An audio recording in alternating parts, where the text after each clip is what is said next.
Ladies and gentlemen, you may have noticed a small table set for one that is off on its own. It is reserved to honor our fallen comrades in arms. This symbolizes that they are with us here in spirit.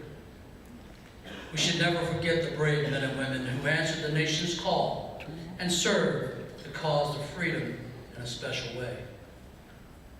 We're ever mindful that the sweetness and enduring peace that has always been tainted by the bitterness of personal sacrifice. We are compelled to never forget that while we enjoy our daily pleasures, there are others who have endured the agonies and pain, deprivation, and even death. Let it be known that those who have gone before will not become distant memories, but will live always in our warrior culture. Now let us render a moment of silence.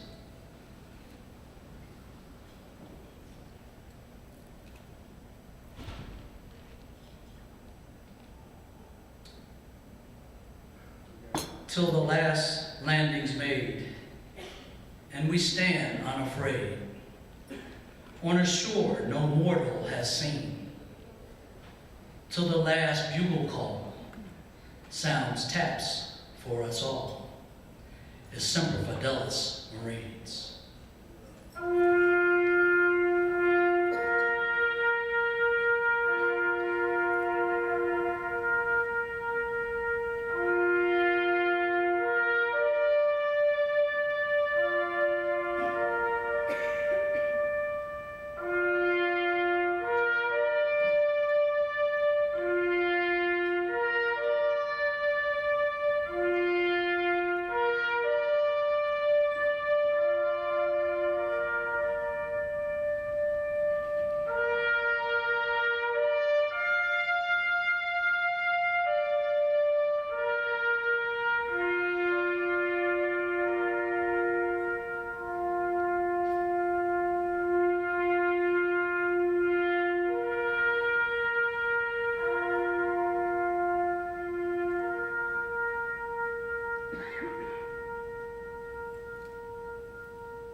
At this time, we will now begin our official ceremony.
Ladies and gentlemen, please rise for honors to Lieutenant General Buck Bedard, United States Marine Corps retired, and remain standing for the March On of the Colors and the National Anthem.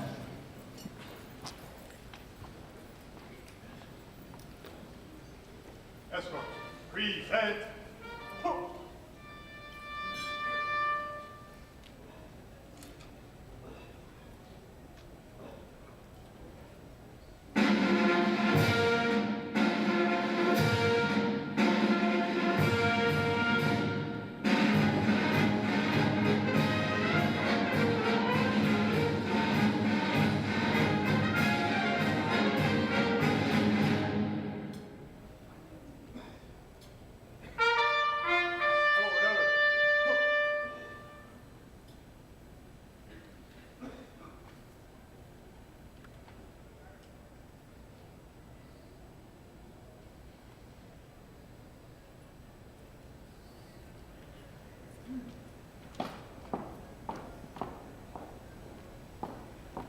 Escort, present.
Ladies and gentlemen, please be seated. Traditionally, regardless of location, Marines pause to observe the birthday by sharing a cake and a holiday meal.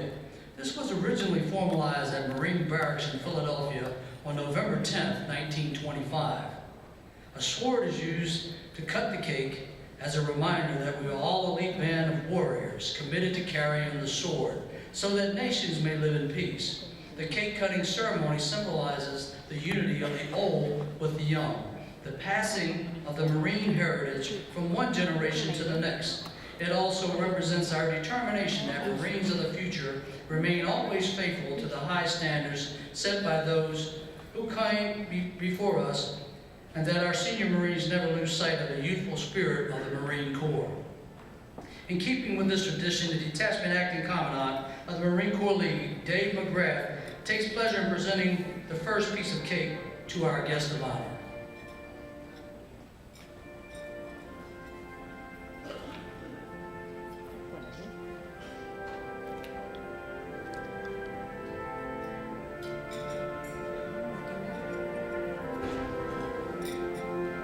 The second piece of cake is presented to the oldest Marine present, signifying the respect accorded to and the experience and seniority. This admiration is for the Marine's honorable service to the Corps. Representing the oldest Marine this evening is George Scott. He was born on July 15, 1925. He joined the Marine Corps on 3 November 1943.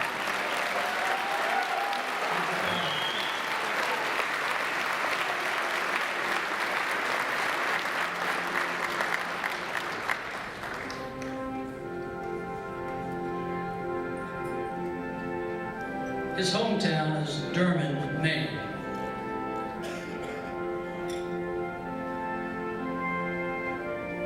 The third piece of cake is presented to the oldest Marine to the youngest Marine, signifying the passing on of our heritage from the old to the new.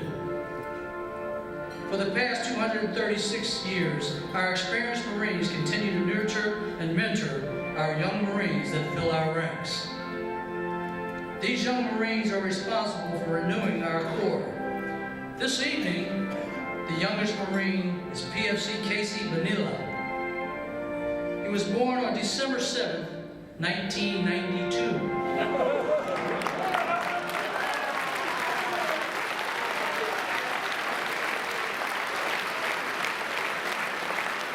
joined the Marine Corps on February 7th, 2011, and is assigned to 3rd Platoon, Fox Company, 2nd Battalion, 23rd Marines. And he is from Honolulu, Hawaii.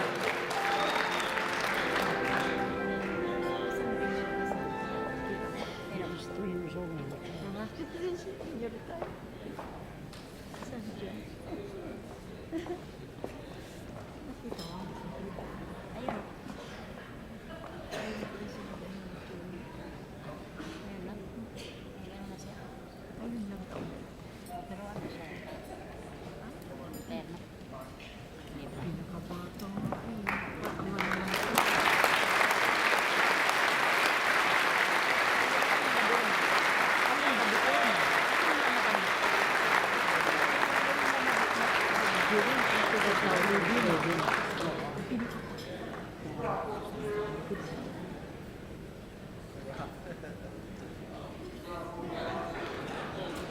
Ladies and gentlemen, please rise for the march of retiring of the colors and remain standing.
Give me a little bit more time. I'm going to get you out for your break here in just a minute. Ladies and gentlemen, at this time, I would like to ask all other service members, please stand and be recognized. All other service members, please stand and be recognized. House lights up, please. All service members, with the exception of the Marine Corps, please Marines sit down. That means all the guys. You know, you have to admire these guys that are wearing a different uniform than mine. Excuse me. It takes an awful lot of courage to come in here with this place full of Marines, I'll tell you.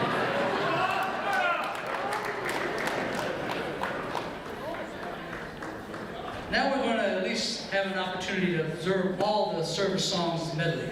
At this time, please.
Dave McGrath, the Commandant of the 180th Detachment, to introduce our guest of honor. Happy birthday, Marines. Welcome to the greatest Marine Corps ball in the world. I'd like to get something straight. I am not Justin Timberlake. My wife is not a Marine. She's been married to one for 54 years. But I'd like you tonight to join me in welcoming Lieutenant General Haley, who I had the honor of meeting last night at our ceremony of cake cutting. I don't think I've ever felt at ease so much as I did with the General.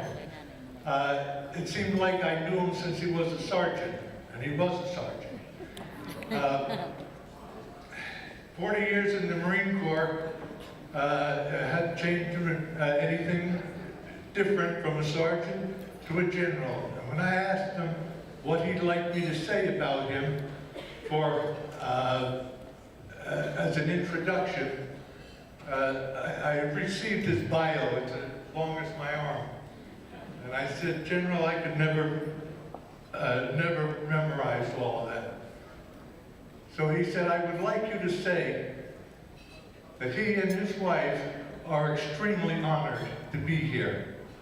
And he said, if you want to describe me, you just describe me as Marine.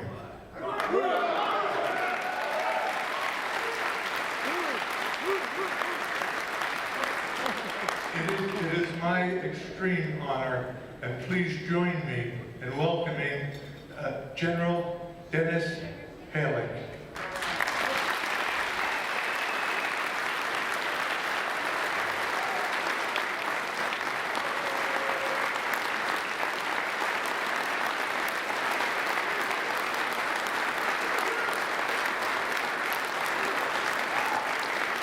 Oh, please sit down. I have to say, Dave, that is the best intro I've ever had. You know, just, I'm a Marine, and that's what it is. Okay, you know what's coming first. The first thing's first, because I thought when Miss McGrath got up here and wished you all happy birthday was a little weak, so we're going to do that all, and we're going to do it like United States Marines. Happy birthday, Marine!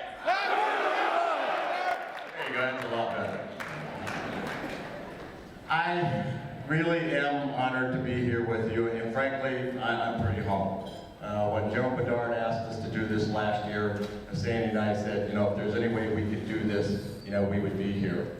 And so we circled the date on the calendar, and thank goodness that it worked out, and everyone has been so welcoming to both Sandy and I. We got married when I was at PFC back in 1968, Whoa. and she has stuck with me ever since. I don't know why. Thanks, babe. You know, this is really a pretty special night when you listen to the oldest Marine and the youngest Marine, 1925 and 1992. And, you know, Joe Bedard might think I was around in 1925. I wasn't, but I know he thinks sometimes that I was. But I was in 1992, and I was a lieutenant colonel. And when I didn't say his birthday was 7 December, you know, right away it takes you back to the Commandant's message. And this year, obviously, we're celebrating, or commemorating, not celebrating, because we never celebrate anything like that, but we're commemorating or remembering 10 years since 9/11 and 70 years since Pearl Harbor. And listening to the Commandant's message and the Sergeant Major, it really is pretty sobering. Why do we do what we do as United States Marines? What makes a Marine a little bit different than everybody else? What is that culture that you see in a Marine? So what I did, and I've done this before, is I'll go out to some of my younger Marines, and if you really want to know how you're doing as a commander, ask a Lance Corporal. Because he'll tell you, or she'll tell you. I only take about 50% of it on board because I was a Lance Corporal. If I got the chance to talk to a general, first of all, I'd run the other way. And second of all, I'm going to tell him how I feel about stuff, not necessarily how the unit's doing. So I went out and I asked some of my Lance Corporals and Corporals, they go, okay, what makes you different as Marines? Why do you like being Marines? Why do you go to the fight? And I thought I'd get the standard answers. I did for some, but for some I didn't. And it came down to this. It was actually pretty simple. The first thing was, and I heard this from Lance Corporals, male and female, all races, gender, didn't matter. It didn't matter. Sir, I wanted to join the best, and I knew that the Marines were best. That was number one. I wanted to be challenged because I wasn't being challenged in what I was doing, and I wanted to better myself. And I knew if I could get through boot camp, and I could become a United States Marine, then I would be a better person for it. That's what I heard from everybody. That was first. And I like to think that when we take a young man or woman off the street and we put them into San Diego and Paris Island or Officers Candidate School at Quantico and they leave the Marine Corps 4 years or 40 years, we've returned a better citizen to ensure that we can continue to grow and progress and prosper in our society. That's the first thing I heard. The one that I heard that, you know, I really thought would be number one, I got from one of my Lance Corps to go, sir, I really like the uniform and the chicks dig it.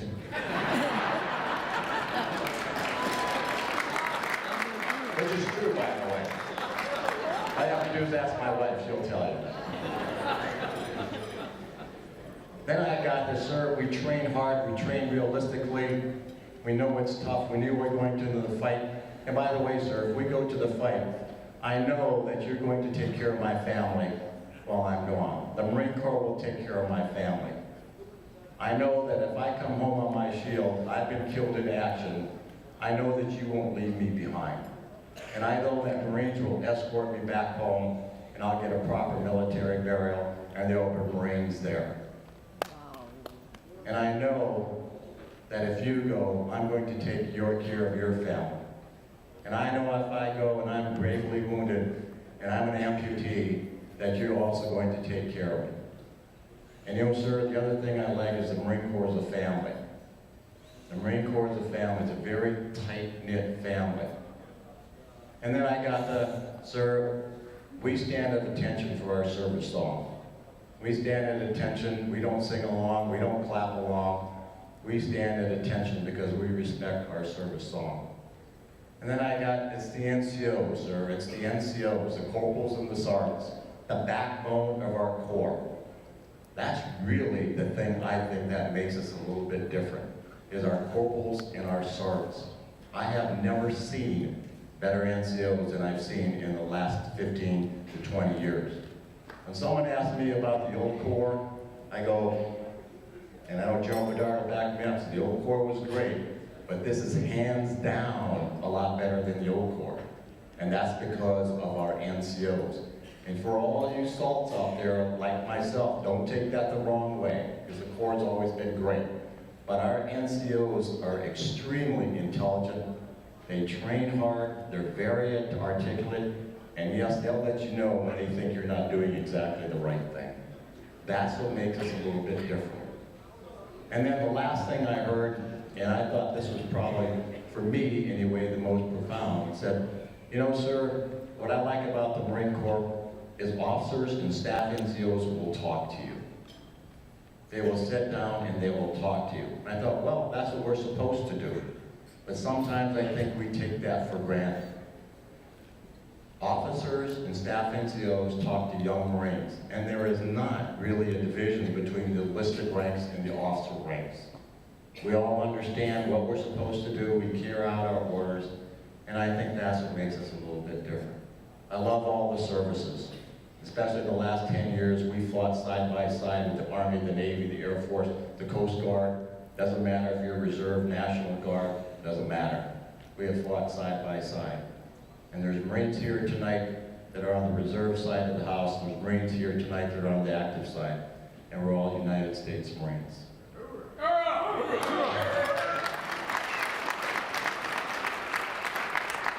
I want all of you, and I'm going to embarrass this individual a little bit, but I want all of you to take a real good look at Lieutenant General Bedard. Sir, please. If you come out here just a second.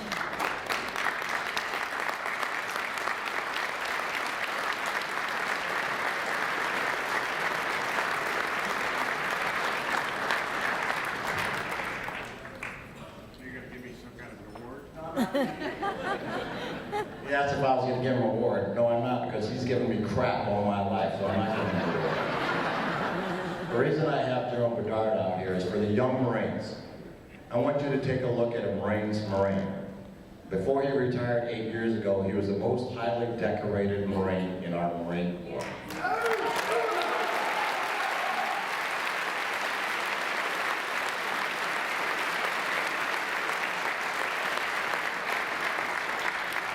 A school teacher and a football coach from the state of North Dakota. He met his lovely wife, Linda, there, who was a nurse, and that they have 3 great children who all live here, and they've got grandchildren.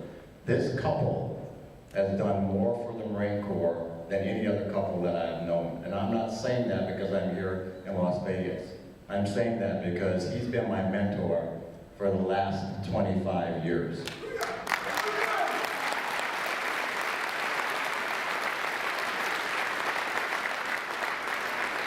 And for you young guys and gals out there who are wearing the Marine uniform, if you want to emulate a Marine and emulate a couple, you don't have to look any further than Lieutenant General Bedard and his wife Linda. Sir, thanks very much for your service. God bless you.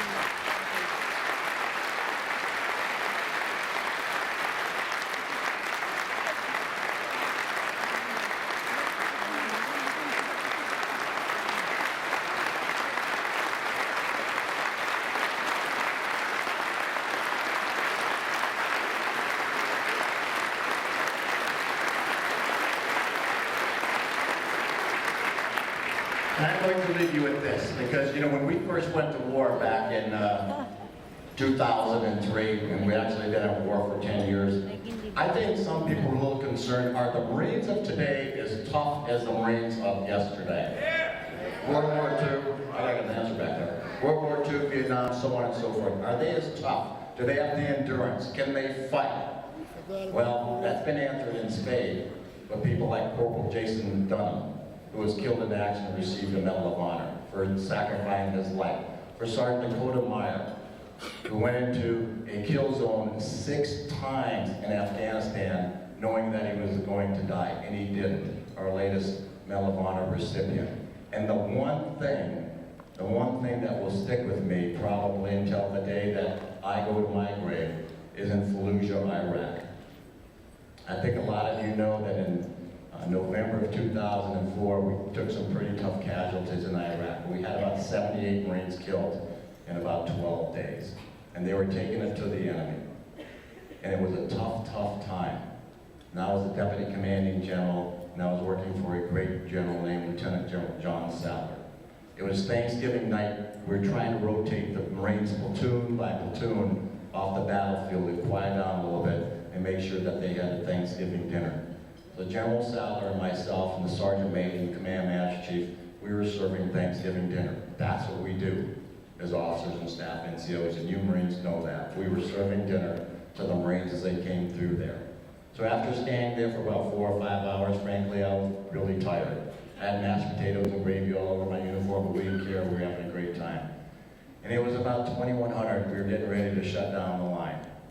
And then in comes a Marine squad, and it was obvious to myself and General Sadler that they had just come off the front lines down in Fallujah. They came in with their helmets and the flak jackets, their M16s, M4s hung over the shoulder, their gas masks, and they were dirty, they were grungy, their utilities were torn. They looked like United States Marines who had been in a fight, and they had. They go through the line, and they get their tray, their plastic tray, their plastic fork, and their plastic plate, if you will, and they got the turkey and all the trimmings. And then General Sadler and I, shook their hand as they went through, and they went to sit down at their table. Here's 13 Marine squad with their corpsmen, their doc along with them. They all sit down at the table, like Marines do. They drop their helmet and flak jacket and make a thud on the deck. And the General and I are just smiling. And they start to pick up their fork, and then they stop. These combat-hardened Marines who had been through hell joined hands and said a prayer. I will never forget that. Ladies and gentlemen, your Marine Corps is the greatest fighting force in the world. God bless you and Semper Fidelis.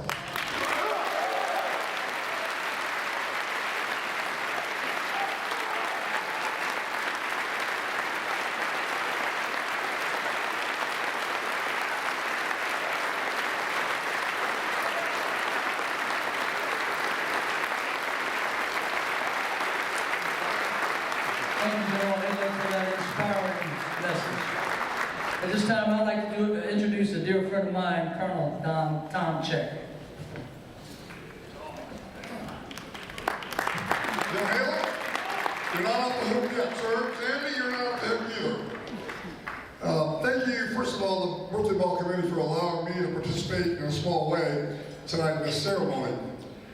We have an unusual circumstance here. This is the first time in 20 years we've had an active duty general officer be our guest of honor, and we could not have picked a better one. And the fact that General Bedard, Linda, Sandy, and General Haylock have been friends for many years makes it even more important for us. I hope you forgive me, General Haylock, Sandy, General Bedard, Linda. I've got to say this, after 31 years in the Marine Corps, every time I come to this ball, I am so impressed with the young men and women that participated this time in the drill. I just am overwhelmed, and I just have to tell you, I think we ought to give them a hand. They are unbelievable. Okay. Every year when we have a guest of honor, we provide both the First Lady and the guest of honor with a gift. General Haley, Andy, you are going to have something at your quarters when you arrive back in Norfolk, Virginia, given the fact that your aide-de-camp, Major, and you and I get this thing down and we don't screw it up. You're going to have a basket, and it's going to have some select wine and some other nice things that come from Pahrump Valley, and you will love it. General Haley, we have searched the entire Las Vegas area for the last couple of weeks to figure out what the hell are we going to give a Marine of 40 years, comes to Las Vegas and gives us the graces that you have done tonight. We came up with something pretty damn good, sir. Sergeant Major, we have, sir, would you come up here, sir? We found in the archives of the Marine Corps Elite, if you can believe this, a 1944 vintage M1 gearing. On the barrel, it says December 1944. And we are going to give this as a gift to General Haley. I hope he doesn't get stopped in the Las Vegas airport for whatever reason. Not only that, to go better yet,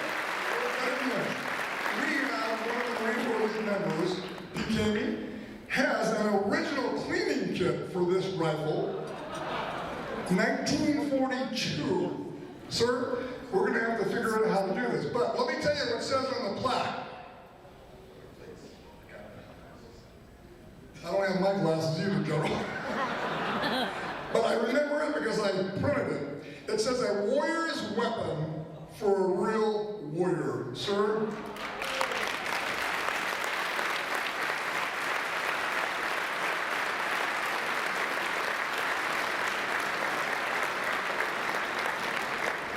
I have never received anything like that. I'm up here with Mr. McGrath, and he said I trained on that weapon. And that's true. I'm sure I trained on the M14 and then the M16. I can't tell you how humbled I am by that. I can't take it on the airplane, obviously. They might frown on that a little bit, especially with the bayonet. But I know that I'll get it back home. And thank you, everybody, for what you do. And just God bless the United States Marines of America. Hoorah!